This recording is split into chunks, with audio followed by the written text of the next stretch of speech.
नमस्कार। रिटायर होने से कुछ घंटे पहले मुख्य चुनाव आयुक्त राजीव कुमार ने ऐसा क्या कहा कि मोदी शाह भी हैरान रह गए। राजीव कुमार के बयान ने विपक्षियों को कैसे चौंका दिया है।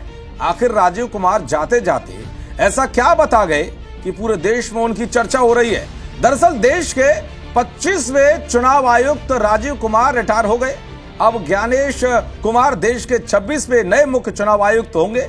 अक्सर ये देखा जाता है कि जब भी कोई रिटायर होता है तो अपने अनुभव और यादों को जरूर शेयर करता है, साथ ही वो अपने अनुभव के आधार पर सुझाव भी देता है। ऐसा ही कुछ राजीव कुमार ने भी विदाई भाषण के दौरान किया। उन्होंने अपने विदाई भाषण में कई महत्वपूर्ण बातें कही। इस दौरान उन्होंने एक तरफ जहां चुनाव आयोग को नसीहत दी तो वहीं चुनाव में हार के बाद ईवीएम का रोना रोने वाले विपक्ष को भी जमकर धोया। राजीव कुमार ने बताया कि कैसे हारने वाले दल अब बिना कोई सोच विचार और प्रमाण के चुनाव आयोग पर उंगली उठा देते हैं। उन्होंने कहा कि चुनाव परिणाम इच्छा के अनुरूप नहीं आने पर चुनाव आयोग को बलि का बकरा बना दिया जाता है। ये सही नहीं है। उन्होंने चुनाव के समय और मतगणना के दौरान फैलने वाली झूठी खबरों और अफवाहों का भी जिक्र किया। इसके अलावा विदाई भाषण में राजीव कुमार ने न्यायपालिका से भी एक अनुरोध किया। उन्होंने कहा कि अदालती कार्रवाई में चुनाव की समय सीमा का ध्यान रखा जाए, लेकिन उन्होंने एक और सबसे बड़ी बात कही जिसे सुझाव के तौर पर भी माना जा रहा है। राजीव कुमार ने कहा कि चुनावों में वोट डालने के लिए बायोमेट्रिक के साथ साथ आर्टिफिशियल इंटेलिजेंस यानी कि एआई का इस्तेमाल होना चाहिए। चुनावों में इससे पारदर्शिता लाकर बड़ी क्रांति लाई जा सकती है।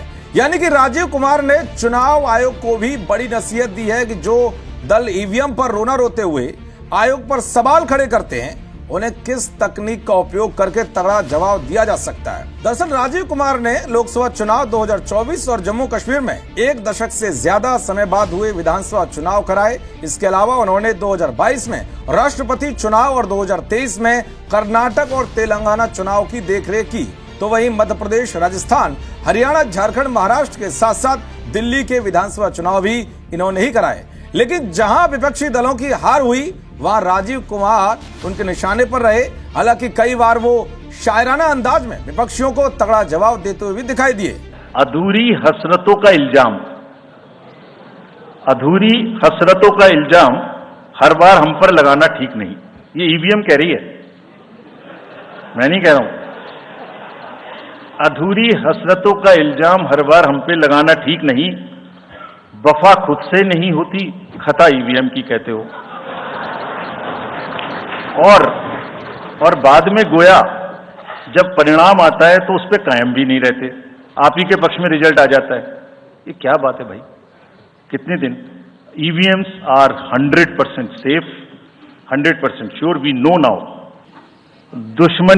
दुश्मनी जमकर करो लेकिन ये गुंजाइश रहे, दुश्मनी जम के करो लेकिन ये गुंजाइश रहे, जब कभी हम दोस्त हो जाएं तो शर्मिंदा ना हो। कुल मिलाकर साफ है कि राजीव कुमार ने जाते जाते कई सुझावों के साथ साथ ईवीएम पर सवाल उठाने वाले विपक्ष को आईना दिखाने का काम किया है। अब देखना यह होगा कि देश के नए मुख्य चुनाव आयुक्त ज्ञानेश कुमार कैसे विपक्ष के ईवीएम वाले मुद्दे का हल निकालते हैं। देखते रहिए जी न्यूज़। नमस्कार।